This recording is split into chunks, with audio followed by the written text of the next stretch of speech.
Have you ever been to Alex Wolf's house? I was there once. I've been to his apartment a few times, but his house only once. Oh, I've been there. I've been to this place. I remember one event in particular about Alex Wolf's house.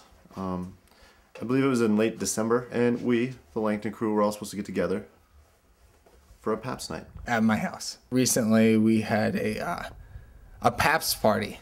A Pabst-only party that Tyler gladly volunteered to be an organizer of. It was a Pabst-only party. That was how we billed it, was Pabst-only. There were like 5 people including me, pretty sure. So if you call that a party? Very few of us showed up. You know, I think there was a total of 6 people. Now this is who I remember being there. Okay. We have the Swedish filmmaker. We'll call him Josh. We have Tyler D. Nielsen. Alex Wolf was there in the corner. He was very quiet that night. John William Howard. And there was a gentleman named Ben, and I'm unaware of his last name. His last name's Anderson. We started out with 5 people, and then we decided to have a drinking game. It was all men. There was no one with a vagina in the room at all. So no one's getting laid unless we're shacking up with Wolf. Okay, that's the only thing that's gonna happen. And I recall at the time, I got in a bit of an argument with another cast member who we won't name right now. Tyler D. Nielsen. About no one showed up and how can't use a text message. It's not hard to use a text message. But whatever, we won't get in that right now. So we had to start drinking right away. We started playing this game, Fuck the Dealer. Fuck the dealer. Fuck the dealer? Fuck the dealer? Game's called Fuck the Dealer. We established some rules before we just hit high played this before. So okay, what happens when I hit it the first time? Is 10 drinks for you? 10 drinks for me. 5 seconds. If I hit it on the 5. I just drink if I lose.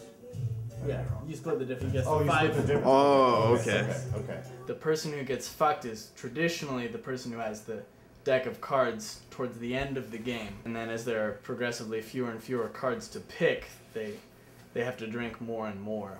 This game was notable because the deck only went around once, which is peculiar in a game like this, and it happened very early on in the game. And then the dealer was the same throughout the rest of the game. And Tyler proceeded to get fucked. I want to go with 4. Yeah, it's a 4. Yeah. 8? Yeah. Oh no! Why did Tyler get fucked? It's just not fair! Yeah, I got fucked. Pretty bad. He had his pants down. The beer to people ratio wasn't obviously the expected ratio, and so we drank a lot more beer probably than expected. And that game definitely helped. A lot of us drank a lot of beer. And we decided, oh, it'd be a great idea. Let's interview everyone about Todd Langton. What do they know about Todd Langton? Have you ever heard of Todd Langton before? No, I have not. We tried to conduct a couple of interviews. We got through half of one. I was kind of in this chair, which was shaped like a bowl. I do remember making some crude remarks about this chair, because it was a shitty-ass chair. We were like, well, Ben needs to be on the couch. Across from the couch is a stupid chair, so I'm sitting in a bowl. When you're in that pub zone chair, you're kind of like, your legs are up, you're kind of back. He was interviewing, he was kind of, and it was going well. Like, he was talking, he was doing fine. Now, the interview went great for the first 5 minutes, maybe? About 5 minutes into the interview, Poor Swedish bastard starts kind of turning pale. I lost sense of direction, and gravity kind of changed randomly. A spray of vomit shot out of his mouth and just kind of hit him, hit the interviewee. The interviewer kind of like shrugged it off. Then, of course, when I vomit, I can't, like, aim or anything. I basically vomit on myself because I'm in this bowl. And none of us take action.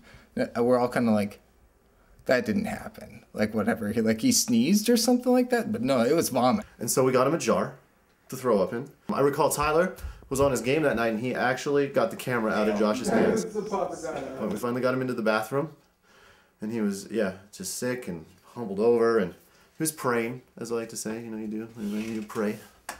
What happened the last time you were trying to get interviewed?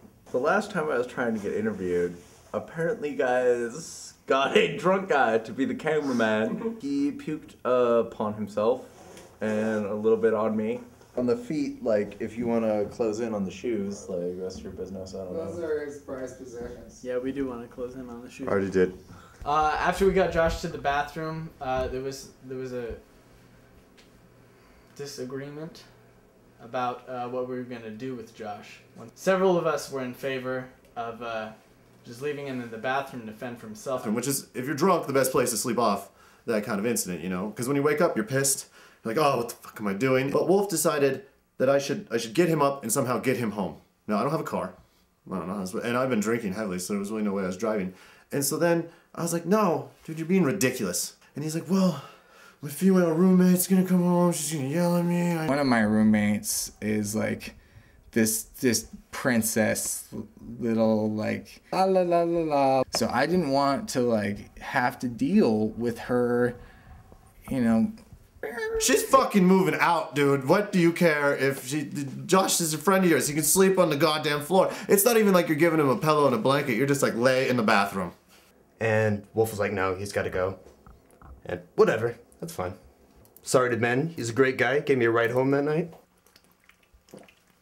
Due to the level of intoxication at the time, my voice was raised, you know, and we just kept saying insanities. I remember I was like, "You're a goddamn retard." I might have said that once or twice. So yeah, we had this fight, and it was back and forth, and yada yada yada. It ended with Johnny being like, "Wolf, you know we're friends. I love you, but you're a bitch." And I grabbed my beer and I left. You know, when you get huffy, like you're in like a couples fight, you know, and you get mad, you're like, "You know what? I'm gonna do a lap around the block just to get over this." Except it was like a week and a half that I didn't talk to him. Yeah, it was a good time. I mean, it was a party. So we were drinking a lot of Pabst, and everybody went home with Pabst. Some of them, I think, went home with more than they came with, which is a good party in my book, you know? That's a party that keeps on going, like, throughout the weekend. I mean, we were having good times to begin with. I mean, it was if you bring a lot of beer and you have some guys, and it's going to be fun. So the party up to the puking was okay. It kind of began kind of shaky. But then it gradually like got really good, and then it just ended on that note. Poor Josh. And that kid, I was hunkered over, and I mean, I've never seen a jar full of beer vomit before, and it resembles apple juice.